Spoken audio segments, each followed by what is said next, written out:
It's PVSB. You know what I've really missed? In-person events. And I'm really looking forward to Grocery Shop this September 19th to the 22nd in Las Vegas, Nevada. If you haven't heard of it, it's one of, if not the leading CPG grocery events. So mark your calendars. We're talking more than 150 speakers, executives from companies like Danone, GoPuff, Ahold Delhaize, Clorox, Instacart, and a whole bunch of others. You got to check out the full list. It is awesome. I'm looking forward to the networking as well. It's going to be great to see people in person. Should be a fantastic time. I'll be there, as will my Fresh 4 co-hosts, Andrea Lay and Melissa Burdick. So come hang out. You can learn more about it on their website. It's www.groceryshop.com. Welcome to another episode of the CPG Guys podcast. Our co-hosts, Sri Rajagopalan and Peter V.S. Bond, explore how brands and retailers engage with consumers online, in-store, and everywhere in between. And now, here are Sri and Peter. Hello, everybody, and welcome back to this episode of the CPG Guys podcast. I'm Sri, recently located to Southern California, Peter's favorite part of the country, even though he chooses to live in Connecticut. And I'm coming to you from Southern California, Peter from Connecticut. And I'm, of course, one of the aforementioned CPG guys. My co-host is the man with the golden voice, the VP of Partner Strategy and Development for Fetch Rewards, a mobile loyalty platform. Please join me in welcoming the man I sometimes lovingly called Mr. 007 himself, Mr. Bond. Peter, how you doing today? Sri, it's a great day. I know you and I, as we record this, are getting ready to close on our houses serendipitously on the very same day. So we What were the odds, Peter? What 1 in 365, right? If we're and closing. we didn't talk to anybody. We didn't pre-plan this. We're running independently, and lo and behold. I know, but looking forward to getting. I'm relocating to Guilford. You're going to be in one of the LA suburbs. So exciting times for all of us. We're getting down to the end of the baseball season. I know we're splitting hairs right now, but it's a fun. Hey, listen, the Fall Classic is always a fun run after the All-Star break, and we're deep in it. Sri, I know that you and I are very competitive, but we're also having a lot of fun. And I'm very sad that prior to this, you and I had bought tickets to go see the Dodgers play at Citi Field, and I'm sorry you're not going to be able to join me next weekend for that. I actually owe Peter a public apology for that, because I told him to go ahead and buy those tickets, and here I am sitting in SoCal, and we're going to miss the game. I found a good friend of mine from business school who's a Mets fan, and we're gonna go enjoy the tickets nonetheless. Notice how he quote unquote says "good friend." That said, you're a friend. You're my friend, Sri. That said, Peter's right. It's the suburbs of LA, because I have lived in a city, and probably the only city on planet Earth I would like to live in go forward is actually the city of London over in the United Kingdom. That feels like a manageable city compared to most other places in the world. But thank you, Peter. But before we get to our guests, I want to remind our audience that all of our content that includes what you need to learn about profitability, our women's leadership series back in the fall of 2020, where Peter and I were able to donate $8,000 to the Susan G. Komen Fund, as well as our Founders series, which is ongoing Q1 and Q2 of 2021, can easily be found. All you got to do, go to cpgguys.com and join our growing LinkedIn family of over 6,500 listeners that are extremely engaged in our podcast and our conversations, shaping the outcome of this show by recommending what guests they want, what topics they want, and things of that nature. How do you do that? Pretty simple. Go to linkedin.com. There's a search bar on the top left. Type CPG Guys. A blue plus button appears. Step 1, 2, 3, boom, click it, and you're part of this growing family, and help us develop what content you want to see on this show. And based on your feedback, analytics and insights was an area that you love. And we've talked to a few analytics and insight providers, and today we're doing such a thing where we're going to decompose solutions, talk about data, talk about ROI optimization, and talk about value that brands can have in their P&L. Who is it? It's someone from PSignite, a company focused on working with the Salesforce set of solutions to enable workflow-based outcomes that leverage data, IoT, AI, and ML. Peter, join me in welcoming to our podcast an old friend of mine back from PepsiCo days. How about that? And of course, Peter, PepsiCo brings back a favorite memory to you as well. Mr. Austin Wildmore himself, who's VP of Product Strategy, all the way from the United Kingdom. And Austin, I did not say London just to impress you. That's truly in my heart. Welcome. Thank you very much. Thanks, Ree. It's really good to be back with you, and really nice to spend time with you, Peter. So thanks very much for having me. Awesome.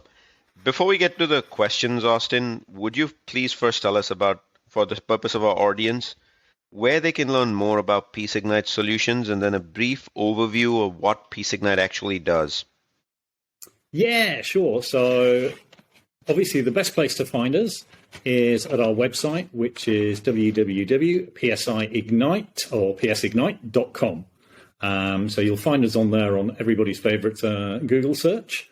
Now, a little bit about what PSignite actually does. Where, as you mentioned, Salesforce in the intro, we are dedicated to Salesforce. We only use Salesforce technologies underneath our solutions. But that said, we actually have developed a suite of products that are dedicated to consumer packaged goods that encompass really some very niche areas around driving commercial productivity and improvement that encompass, the topic of today's conversation, things such as artificial intelligence, machine learning, IoT, and how you can use, the vast data sources and richness of data for both collective advantage, both for the consumer, for, the retailers, ultimately their customers, and of course ourselves as manufacturers.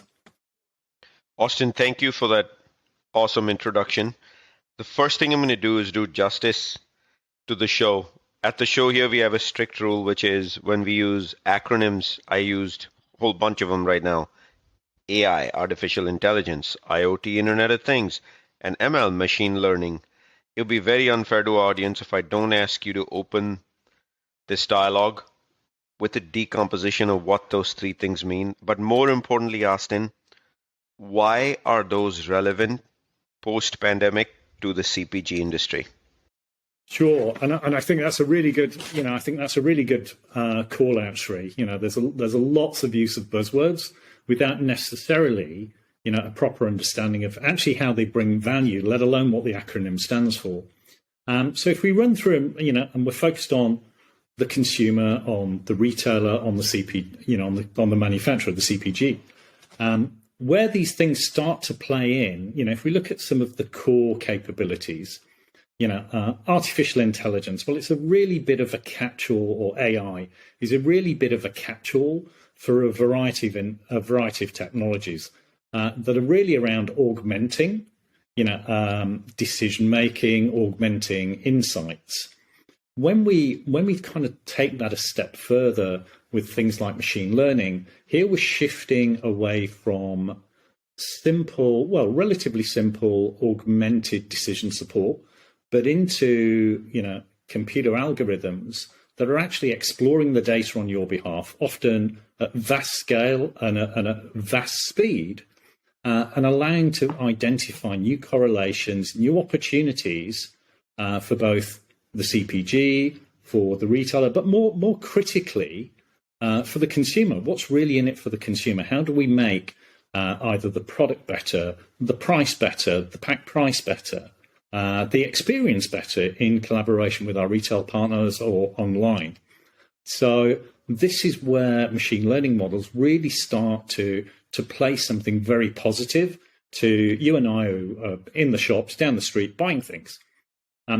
Where IoT, so this is the Internet of Things, and really, what is the Internet of Things all about? There's a lot of buzz around it. It's used in consumer electronics. It's used in B2B. It's used in shop floor. You look at our electric cars. Ostensibly these are, Internet of Things. It's a thing connected through the internet that's providing sensory data, information that then allows other decisions to be made. So, for example, a car that self-drives. It's reading data, it's reading sensors, it's processing that, making decisions on your behalf or to augment your driving ability, to then make you safer for yourself and for other road users. And this is precisely what is, we're trying to achieve, and hopefully we're succeeding in the consumer products landscape as well. Post-COVID, I'll give you an example of one of our products, which is smart assets. It's all around connecting basically fridges, freezers, coolers, the kind of branded stuff that you see out there in the marketplace. Sri, you and I have spent many a time propping up a Pepsi fridge. So it's exactly those kind of devices. But those things, once we start to equip them with sensoring so that they're aware of their location, they're aware of how they're performing, they're aware of their inventory, and more increasingly, they're aware of actually, potentially even anonymized. There may be a consumer that's interested in their product or is passing by that unit, and can then, using artificial intelligence, some machine learning, is then able to play a digital media, a display, an advert actually on the front door of those coolers, those fridges, that really have the intent to both attract the shopper, engage the shopper, and then ultimately deliver that sale. So that's a very succinct and tidy way of kind of describing how we bring together IoT, AI, and machine learning. So that was, Peter, one of the most eloquent explanations I've heard on the CPG guys of 3 different buzzwords: IoT, AI, and ML. So Austin, can you give us the 60-second version of how those 3 words connect back to PSignite?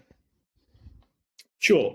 So we embrace all of AI, artificial intelligence, machine learning, IoT, image recognition, product recognition, and connect all of those things back into our suite of products that ultimately deliver value or an enriching experience to the shopper, the consumer, to the retailer, and obviously to, who are typically our customers, the CPGs, the manufacturers. That's great. And thank you for that, Austin. What I hear you telling me is that we're getting very close to the point where all of this is going to understand when I'm leaving my house to go to the store, so that my favorite energy drink is available in the front end cooler in the aisle that I'm most likely going to check out. That to me is like the grand vision of how all of this integrates. So I'm very excited about that. By the way, welcome to the show. Excited to speak with you. Shri has talked about you in the past, and I'm very excited to dig in a little deep. I'm very involved, as I have been in a lot of the company I've worked with in the past, with Salesforce. And those who are very invested in Salesforce understand that there are many clouds. Salesforce is not a single entity. There's its marketing cloud, its commerce cloud, its service cloud. So what I'd love for you to do is speak about how with PSignite you are actually connecting the work that you're doing, and what are the components of Salesforce, the different clouds that your solutions are focused against. Absolutely.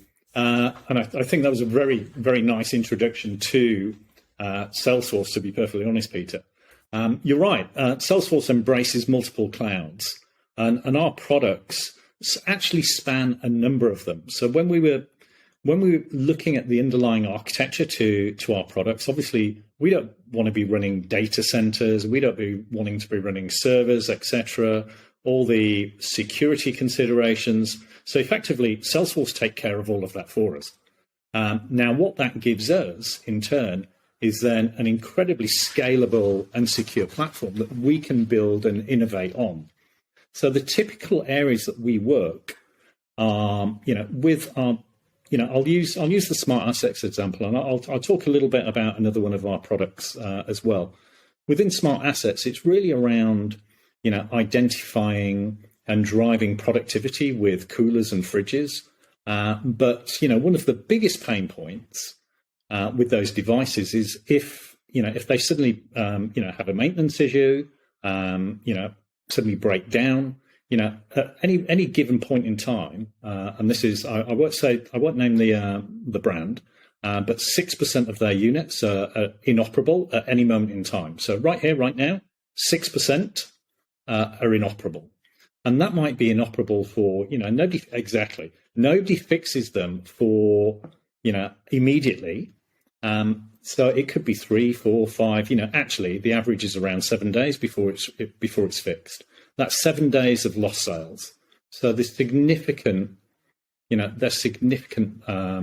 money there. So with our smart asset solution, we're able to use, again, coming back to artificial intelligence and machine learning, identify abnormalities in operations that allow us to then leverage the power of Salesforce and in this instance, Service Cloud, that then automatically triggers a maintenance ticket, an engineering ticket, and that can then be triggered all the way through the workflows of Service Cloud. And indeed, depending on what a customer wants and how they've got their ecosystem set up, all the way through to third-party engineers using Salesforce, field service lightning. So all of the additional components that a customer may want to use, may want to leverage, that are all literally plug and play onto the Salesforce platform. So I think that's a really solid example of how that cloud fits. However, it isn't just about smart assets isn't just a maintenance platform. It's really around outlet, managing the outlet, the inventory. So that starts to tie us into other clouds. So for example, Sales Cloud. How do we hook into Sales Cloud? How do we optimize replenishment and visits to those coolers? That ties into one of Salesforce's latest clouds, Consumer Goods Cloud, which I'm sure you've heard of. There was many fanfares about it.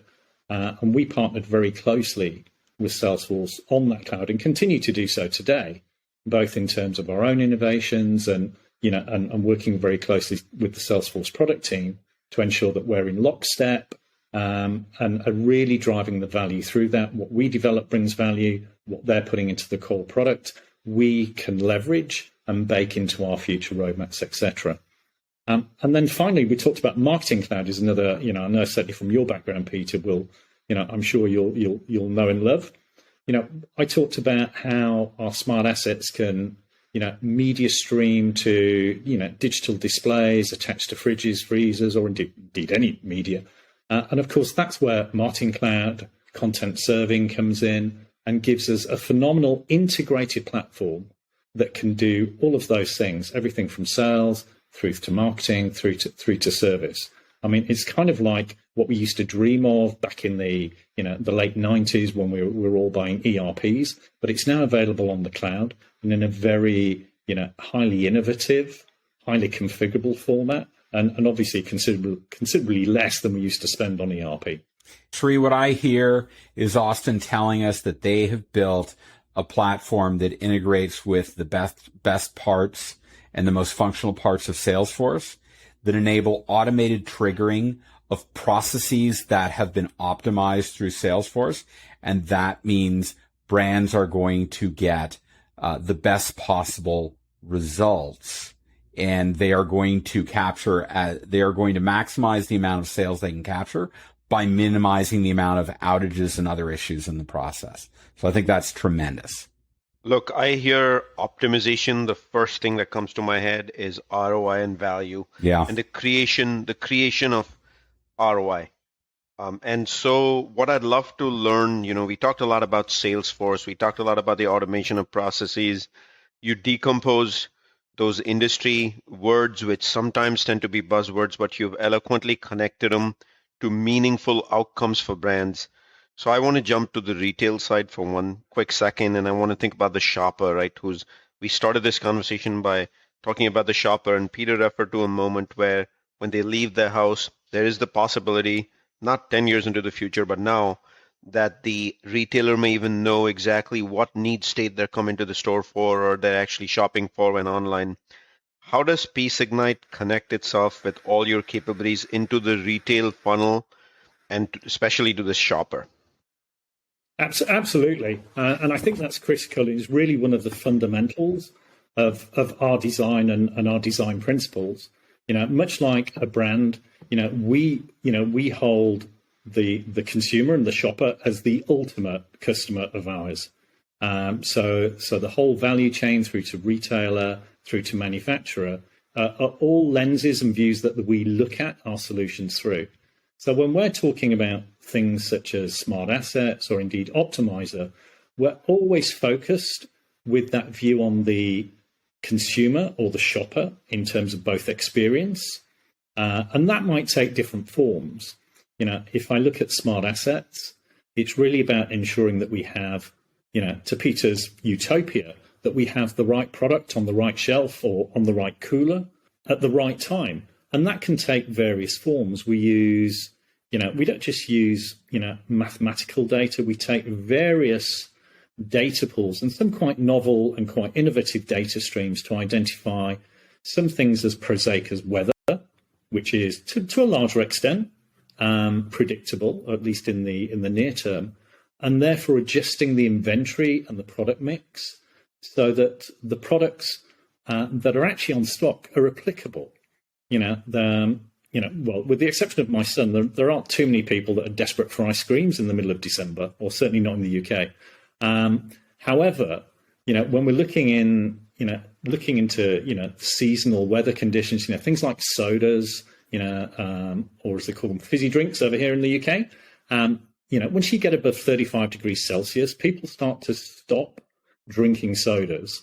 And they'll switch to hydrants, sports drinks, waters, pure hydrants. Now, because we know that through our inventory analysis and weather predictions, it means that we can then provide suggested replenishments that include more of those hydrants rather than more of those sodas in a truly measured ROI and cost-effective way, which then give the consumer what they want. Nothing quite like being, a hot summer's day, you're desperate for, a Powerade or a Gatorade. You open the fridge and there's nothing there. All you've got is a soda. So having that capability, I think, is sensational, both for the shopper and for the retailer, because everybody's benefiting. The consumer's getting what they want, where they want it, when they want it, and the retailer's able to sell it to them, which obviously, in many retail environments, even in impulse, there's always an opportunity for, an incremental sale or an affinity purchase just by a consumer. We do it without even thinking. And then on items like optimization, so this is something I've not really touched upon. This is, a very innovative promotional optimization platform. And here, something that we do uniquely with our algorithms and with our machine learning is we look at what is really appealing to the shopper. So it's not just about price and volume, which is how, historically a lot of these things have been designed. It's got a very manufacturer or a very retailer lens. Again, our principle is always about the shopper and the consumer. So we're looking at data, whether you want to call it looking for needles, needles in a needle stack, or, whether you want to call it, advanced conjoint analysis. We don't really care, because all we're concerned with is the shopper and the consumer. So we're looking at those combinations of product, of the offer to the consumer. Is it buy one, get one free? Is it 50% free product? Mathematically and product-wise, it's the same, but they have different appeals to different types of shoppers. So understanding that difference, is some things that have often been missed, because at a basic price and volume, it's just getting missed. So we really drill down into the details of what's really working for the shopper, what's really working at a price point, which is clearly important to the manufacturer and to the retailer, and what's clearly going to deliver a true ROI and a win-win for everybody, from the shopper through to the retailer through to the manufacturer. Sri, the only thing, Peter, I wanted to append there is, Austin, your son is not the only one who actually craves ice cream late at night. I cannot explain this, but last night at 11 p.m. Pacific time, I wanted to have Alfonso mango ice cream, and I found it in one shop, Mashty Malone's, in Los Angeles. But I had to get Uber Eats, and it did show up in 32 minutes. Congratulations to Uber Eats and Mashty Malone's for making my fantasy come true with Alfonso mango. My wife's and I had 2 spoons. That's it, Peter. Sri, my wife's got a much better delivery system. She comes into the bedroom about 10 at night, taps me on the shoulder and says, "Would you like to go down to the freezer in the basement and bring me up an ice cream sandwich?" So she and there was no tipping involved either. So it was, she maximized her return and minimized her investment. But in any event, Peter, if Zara and Kavita were to talk about everything that happens in your household. Oh my God! Let's keep that. We're lucky we kept them apart as long as we did, Sri. It could just be disastrous. I love this. We're talking about all these terms that you and I love. Not only did Austin brought up hydration terms that we're familiar with. We just discussed this week the nutrition term with PepsiCo divesting themselves of their juice portfolio and hydration. Yeah. I feel like we need to have a moment of silence and remember All Sport. Remember All Sport? Back in the day, wasn't that fun? In any event, sorry, I am 100% sure back in the past, 10 years ago, Austin and I were working together on IoT and connected devices for food service vending machines. Am I right, Austin? You are indeed correct. And in full transparency, those ideas that we generated back then were actually at the kernel for what we've built in Smart Assets. The difference being is we can now do it retrospectively for, there's 60 million plus units that are out there already. That's a phenomenal, nobody could afford to replace them overnight. So it was really, that those innovations were the kernel, to be honest, Sri. Sri, before you and I were reunited at PepsiCo, I was at Freedom Pay. Freedom Pay is a very different model now. They're very much about digital transactions, but at the time they were working very closely with PepsiCo on enabling the ability to purchase transactions through vending machines and track purchasing behaviors based upon the buttons that were pushed on the machine. Like it was revolutionary at the time. It was challenging to achieve, but that's why I love that. That's why I love what we do, right? Because we're talking about the ability to just, at the end of the day, improve the customer experience through insights and experiences. So I'm not. So go ahead, Peter. Sorry. No, I was going to do it. I was just going to simply say that was work that I was doing on a pilot perspective. So it kind of takes me to the next question, right? But where I want to go with is analytics, right? Analytics to me, favorite topic. I love it. And I'll let you deal with the pilot aspect because I know you're champing at the bit to talk about that. Yes. But for me, analytics is the holy grail of decision making, right? Austin, I really want to hear what PSignite specifically provides to enable decision making for consumer packaged goods companies, especially through that whole planning process, because it's all very fascinating. I really want to know where the rubber meets the road. Yep. Okay. So again, it applies for across our portfolio of products, Smart Assets, Optimizer, and Vision. But I'll focus on Smart Assets. We've spent quite a bit of time on that one. So without it absorbing everything, let me tell you how Smart Assets works and how we use analytics for planning. So thinking back to placing those vending machines or those coolers, those fridges,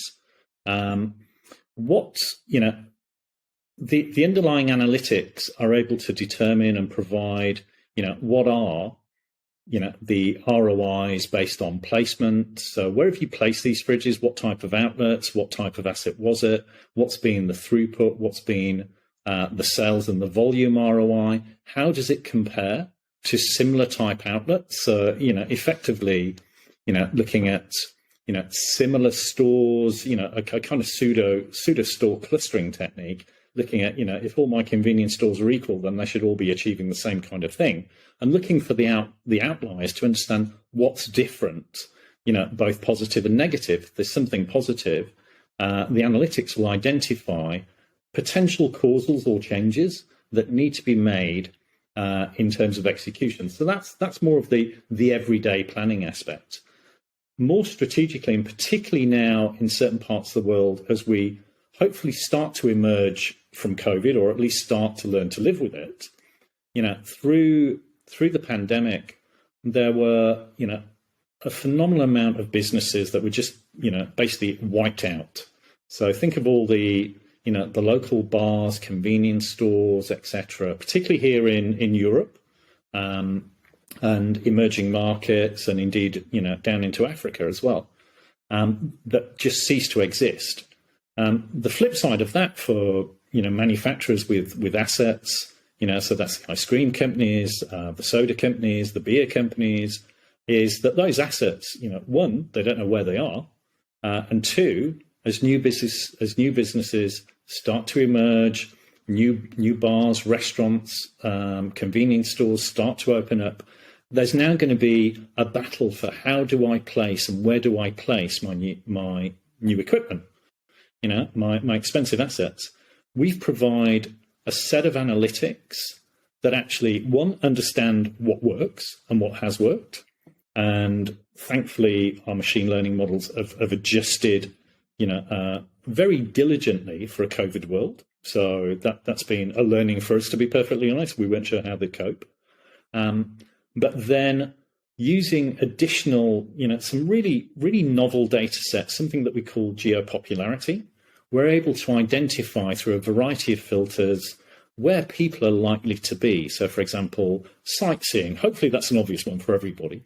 Sightseeing, maybe, and that can include museums, art galleries, coast, through to food, so eating out, restaurants, sports, nightlife. So we have some base classifications, and we can develop others using the data that we have. But we're then able to identify on a map where are the hotspots, and look at that on a map to then determine, okay, well, if I want to, there's room in this particular hotspot for, let's say I'm Pepsi, let's go back, 10 years. There's room in this location within the nightlife category for me to place another 11 coolers within this particular patch or area, and then it will determine the capex required, what the total ROI is for that asset, but critically, what's going to be the payback? How quickly are you going to get your money back, and then really start to kick in. So those are some of the novel, forward planning pieces in a very specific solution in terms of assets. Now, when we come into more traditional areas, and again, so I'm thinking here around, volume planning, what's my baseline plan for my products, particularly given that the channels have all shifted, big move into e-commerce, big box, some of the specialty convenience, certainly in Europe, had been effectively closed down or was open and closing. So all of that shifted. So even, some of our most, respected and thorough planners when looking at supply planning, demand planning, are having a tough time. So what we've built with our optimizer solution is really an all-encompassing commercial planning capability. So what does it do? I've talked about, baseline planning. So the ability to build, a machine learning driven, and statistical baseline per product. Look at that across the various, in totality, look at it by SKU, and look at it by the varying channels. The ability to then, with so much innovation and the need for innovation, to then apply proxy SKUs. So basically, ghost an existing SKU of where we think a product extension or a new line will perform. So again, it's smoothing that production curve and understanding what that means both up and down the supply chain and ultimately into fulfillment. And then finally into, how do we then start to plan? I've got our base volume, but we all still need to make money and grow profitably. how do I start to set my my commercial objectives? So here, as part of Optimizer, we've built a top-down, bottom-up commercial planning solution. So it's effectively a module of our optimization technology that allows us to plan from, the typical brand manager type level. Okay, my brand's going to achieve X amount of revenue, X amount of volume, and that's me done.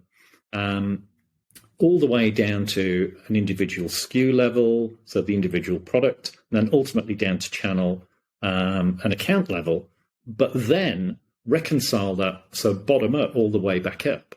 So we end up with what has been for, and something, Sri, you may recall, we were always, ardent fans of, that one number forecast for both sales, for volume, for supply. Everybody's working to a single target, a single number. So that, Optimizer target planning allows businesses to achieve that. But that's only one dimension. We will then have optimization. So again, using some leading, some very much, not quite bleeding edge, but certainly leading edge analytical capabilities to develop an optimized plan of promotional activity for any given account, for any given period, for any given number of SKUs. And that in itself is quite unique. So we're optimizing and planning at the event level, which is basically mimicking what a key account manager would do in the real world. We're augmenting their judgment. We're helping them plan better with a solid fact base, which then in turn, allows the manufacturer's key account manager to take that to a retailer and actually talk to the retailer about why this event or these sequences of events are so powerful for the retailer and why there'll be a winning combination and a winning offer to ultimately the shopper and the consumer. So again, empowering not just fact-based selling to the manufacturer to inform the retailer, but so that we can share that insight with the retailer to the benefit of the consumer. So our planning, we started off the journey really as, well, we can really improve the optimization piece. But where that thought process actually took us, Peter, was to the realization that we actually need to address the entire planning piece. So that's what we've done. Got it, Austin. Again, thank you for the eloquent explanation of solutions there. But I want to ask the MVP question of the day, which is, so you've developed the secret sauce, you've developed the engines, data is at the heart of this, talked a lot about smart devices and the applicability in Salesforce. Are you guys doing pilots yet? And if you are, which categories would be ideal? Sounds like food and bev especially bev from our past life is a big one, but I'd love to hear that from you. And should our listeners be interested in talking to any of you in a pilot, how do they follow up? And is it true that I hear you have a no risk impact assessment for a pilot? Right. Wow. That was a heavily nested question. So let me take that through. So the last piece first. Absolutely. We're so confident in what we've built. We will do a no risk pilot, be it we sometimes phrase it as a no risk pilot, or actually, a customized proof of concept. So we'll take a customer's data on a select number of categories they're choosing, a select number of accounts, and actually, run their data through our engines and algorithms to then, offer up perhaps an alternative view of maybe last year, because that then gives them, clear data to then look at what they achieve versus what could have been achieved using our algorithms. So it's a proof point. Trying to optimize for the future, that's very hard to prove. But when we run comparisons with historical data, and we did a significant pilot for a large North American food business, well, actually food and beverage business, but food business primarily, across 3 categories.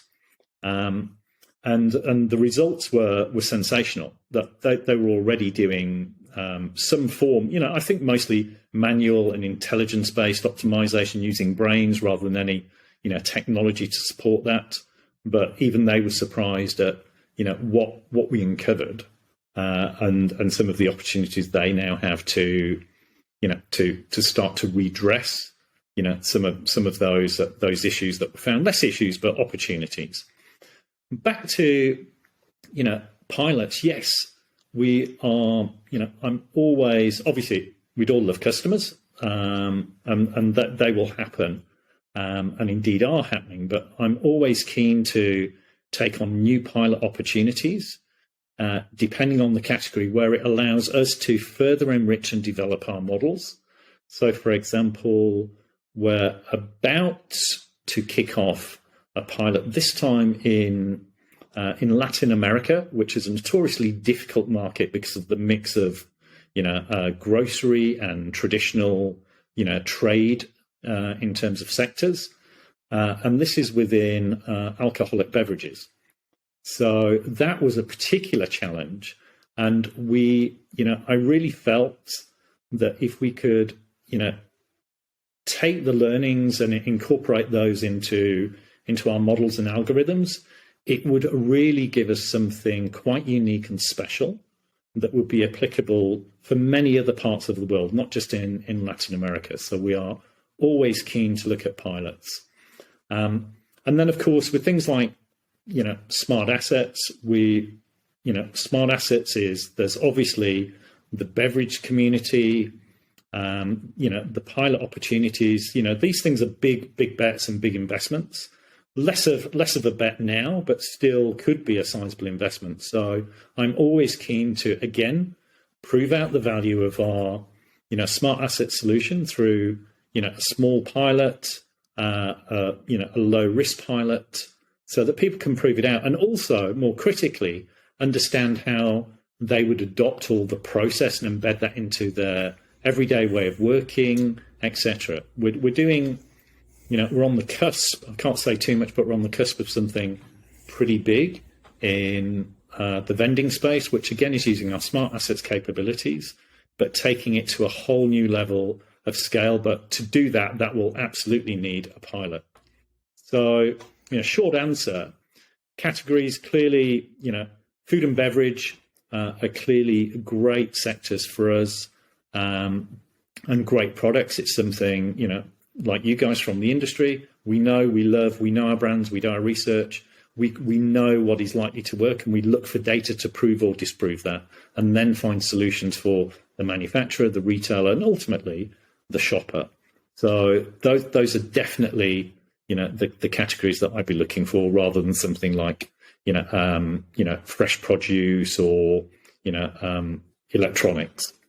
So Austin, obviously then if you're doing pilots, a core component of convincing prospective clients to actually go full scale with you is measuring the return on investment. So to that end, how exactly are you measuring ROI? And what metrics can you establish to ensure that brands are confident that the ROI that you're delivering is meaningful for their business? And we've got, again, as you would imagine, a fairly analytical approach to this. So within smart assets, we've got, as part of the early discussions, to be perfectly honest, with potential customers, we provide them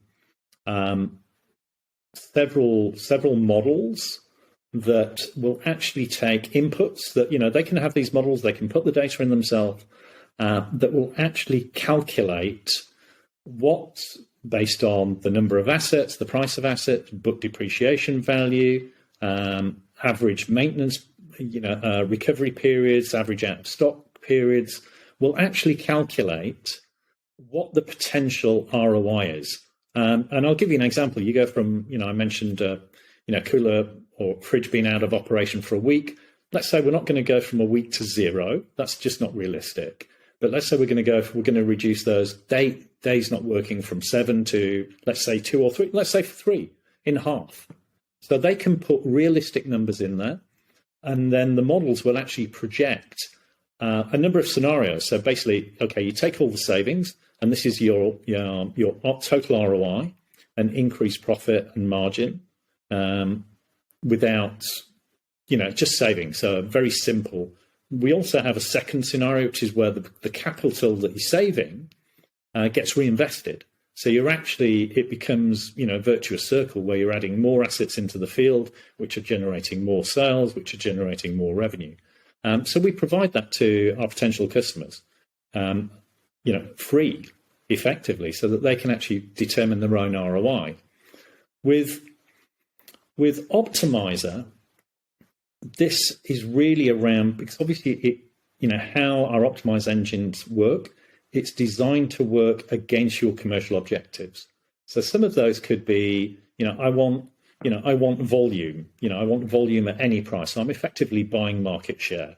And those are legitimate commercial strategies at certain points in time and for certain brands.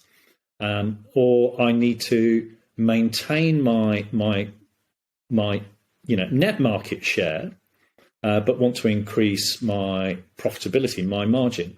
And that's, again, a very valid commercial objective for some of those categories that are declining. So some of those categories that are in a declining mode, total share is shrinking, but you want to retain your relative share and potentially even steal a little bit, but maintain your margin. So those require very specific ROI measurements. So, what we look at when we first do, a pilot is, okay, well, what did you do? If we're going to compare against historical data, what were you trying to achieve that year? This is what you did to achieve it or not achieve it. Right. We're going to set effectively the same reference point for our optimization engines and see what that comes back with and see if it's delivering a greater or a lesser, ROI. Both, does it meet the objective, more importantly, but then how did it meet it? The reality is we're often pulling both market share, volume, margin. We're pulling those levers all at the same time at any given point in the year. So understanding the nuances of that and then getting down into hard numbers is really how we measure it. So completely transparently, because, if, I believe, and we've seen it, we can do what we say it does. It's really important that customers see it and believe it as well. Fair enough. It is important that customers see it and believe it as well. But I want to talk about a particular solution that I know of that you have, and it's called the Optimizer Consumer Goods.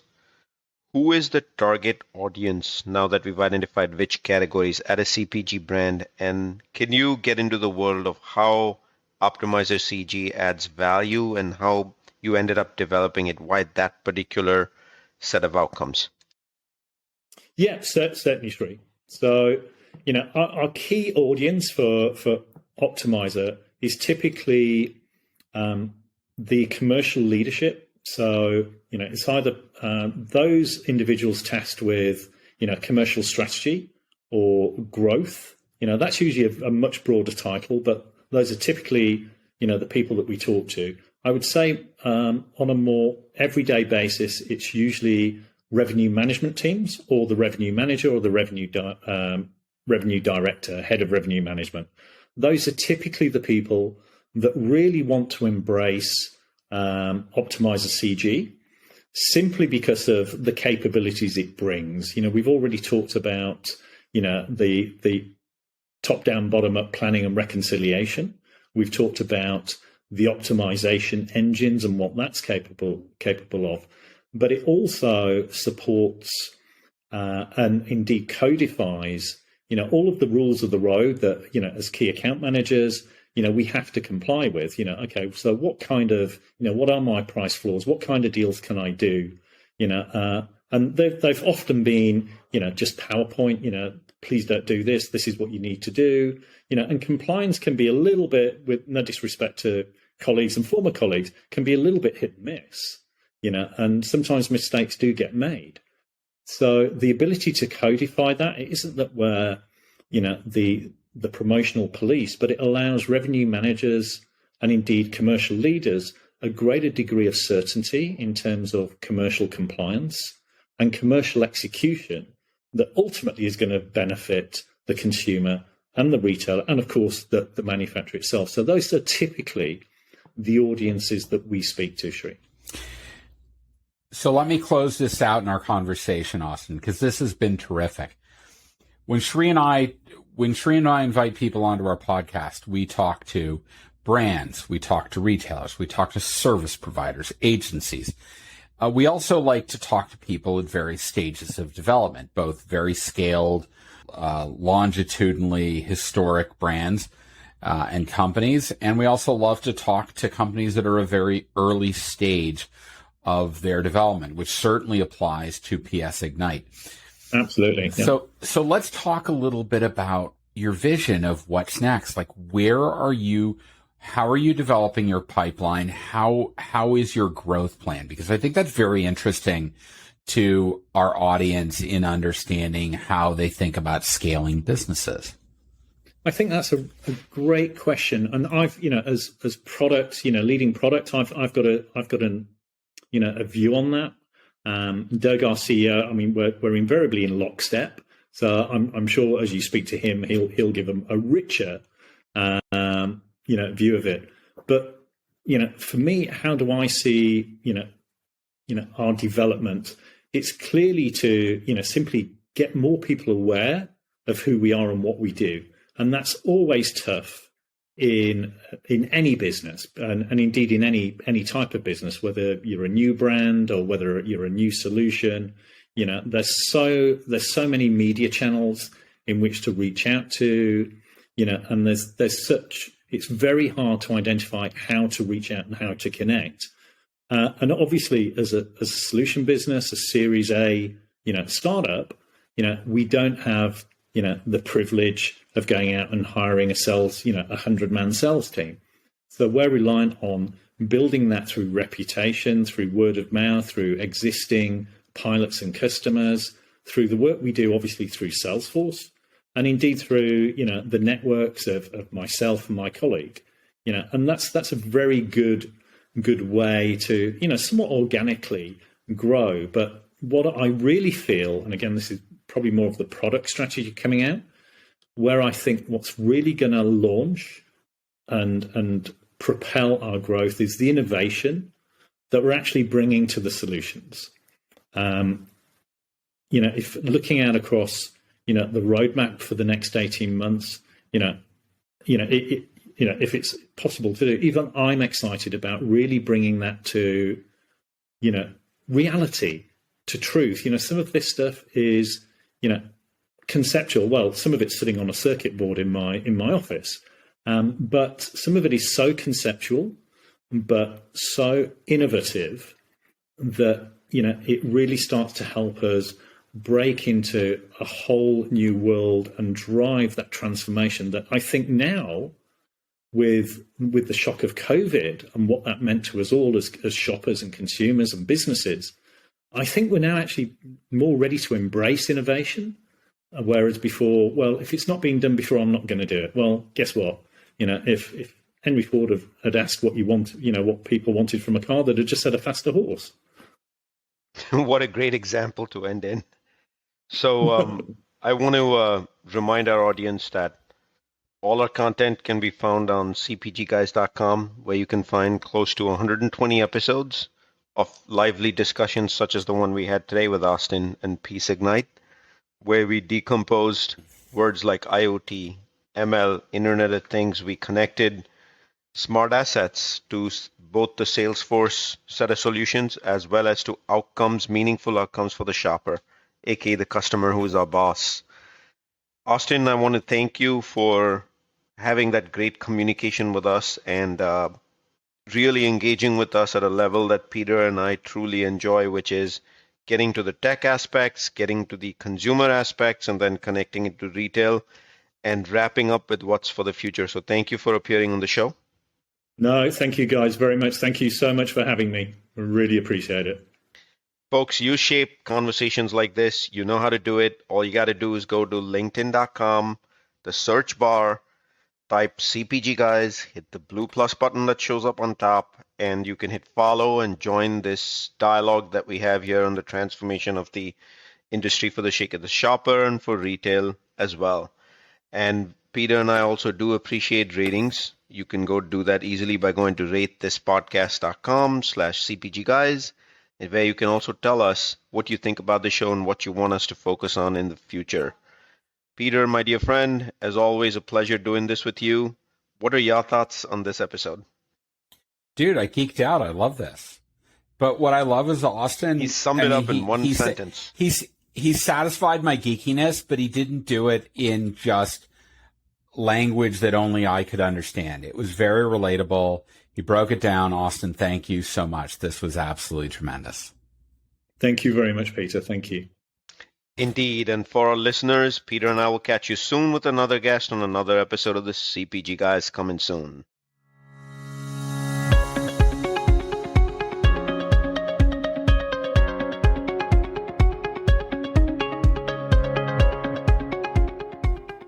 The content in this podcast episode is provided for general informational purposes only. By listening to our episode, you understand that no information contained in this episode should be construed as advice from CPG Guys LLC or the individual author, hosts, or guests, nor is it intended to be a substitute for research on any subject matter. Reference to any specific product or entity does not constitute an endorsement or recommendation by CPG Guys LLC. The views expressed by guests are their own, and their appearance on the program does not imply an endorsement of them or any entity they represent. The views expressed by CPG Guys LLC do not represent the views of their employers or the entity they represent. CPG Guys LLC expressly disclaims any and all liability or responsibility for any direct, indirect, incidental, special, consequential, or other damages arising out of any individual's use of, reference to, or inability to use this podcast or the information we present in this podcast.